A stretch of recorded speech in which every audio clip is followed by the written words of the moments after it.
দায়সারা কাজ, খামখেয়ালি হাসপাতাল, দুর্ভোগ এক অসুস্থ নাবালকের।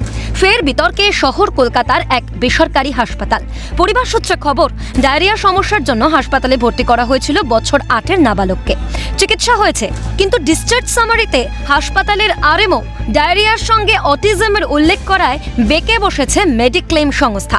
অস্বীকার করছে টাকা দিতে, কারণ অটিজমের জন্য টাকা বরাদ্দ করে না কোনো মেডিক্লেম কোম্পানি। 25 তারিখ নাগাদ ওকে ডিসচার্জ করে যান ডাক্তার, বলে এখন পুরোপুরি ফিট আছে, ও বাড়ি যাবে।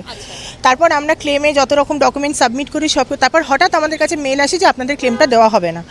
তো আমরা জানতে চাই কেন, কোয়ারিজ করতে বলে যে আপনাদের ডক্টর পেনে ডিসচার্জ সামারিতে পেনে কোনো এক আরএমও লিখে দিয়েছেন যে আমার বাচ্চা নাকি অটিজমের সমস্যা আছে, কিন্তু আমার বাচ্চার অ্যাজ সাচ কোনো অটিজমের সমস্যা নেই। ওই চিকিৎসকের তরফ থেকে যেটা বলা হচ্ছে যে যেহেতু বাচ্চাটির ডিলে স্পিচের সমস্যা রয়েছে, ফলে চিকিৎসা পরিভাষায় এই ধরনের বাচ্চাদের অটিজমে আক্রান্ত বলাই যায়, এবং সেই জন্যই আরএমওর তরফ থেকে যে ডিসচার্জ সামারি বা মেডিক্লেমের কাছে যে তথ্য প্রদান করতে হয় সেখানে এই অটিস্টিক লেখাটা খুব একটা অস্বাভাবিক নয়। কিন্তু পরিবারের সদস্যরা বলছেন যে যেহেতু তারা সংবাদ মাধ্যমে এই খবর প্রকাশ্যে এনেছেন, থানায় অভিযোগ করার হুঁশিয়ারি দিয়েছেন, ফলে তার জন্য ক্রমাগত তাদের কাছে হুমকি ফোন আসছে। পরিবারের দাবি হাসপাতালের ভুলে এই দুর্ভোগ। তবে পরিবারের চাপে পড়ে ভুল স্বীকার করলেও হাসপাতাল কর্তৃপক্ষ কিছুই জানায়নি মেডিক্লেম কর্তৃপক্ষকে।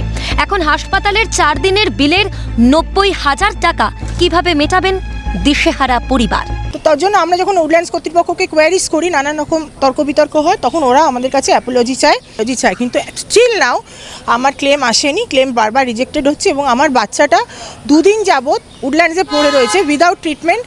কিন্তু আধুনিক চিকিৎসার জন্য বিপুল পরিমাণ টাকা ব্যয় যে হাসপাতালে চিকিৎসা করাতে আসা, সেখানেই এমন বিপত্তি কি সত্যিই কাম্য?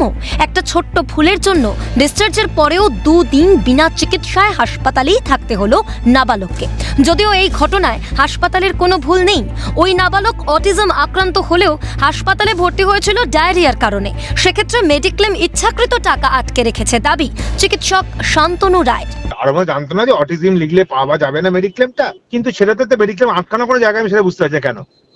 অটিজম তো একটা মানে কনজেনিটাল কোনো অসুখ নয়। এবার সেটা মেডিকেল কোম্পানি বদমাইশি, এটা মেডিকেল কোম্পানি বদমাইশি যে অটিজম লেখা হচ্ছে বলে দিচ্ছে না। কথা বলতে সমস্যা হয় নাবালকের, যে সমস্যাকে হাসপাতালে অটিজম বলে দাগিয়ে দেওয়া হলো কোনো পর্যবেক্ষণ ছাড়াই, যার জেরে বলা যায় বিভ্রান্ত মেডিক্লেম সংস্থা। প্রতিবাদ করায় আবার জুটেছে নাকি হুমকিও। এই ছবি শহর কলকাতায় স্বনামধন্য কোনো বেসরকারি হাসপাতালে শোভা পায়। আপাতত পুলিশ প্রশাসনের দ্বারস্থ হওয়ার সিদ্ধান্ত পরিবারের। আইনের হস্তক্ষেপে কি এই জটিলতা কাটবে, এখন সেটাই দেখার। ক্যামেরায় সঞ্জীব চক্রবর্তী ও জনি মণ্ডলের সঙ্গে মফিজুল ইসলাম ও অভিরূপা সাহার রিপোর্ট, ক্যালকাটা নিউজ।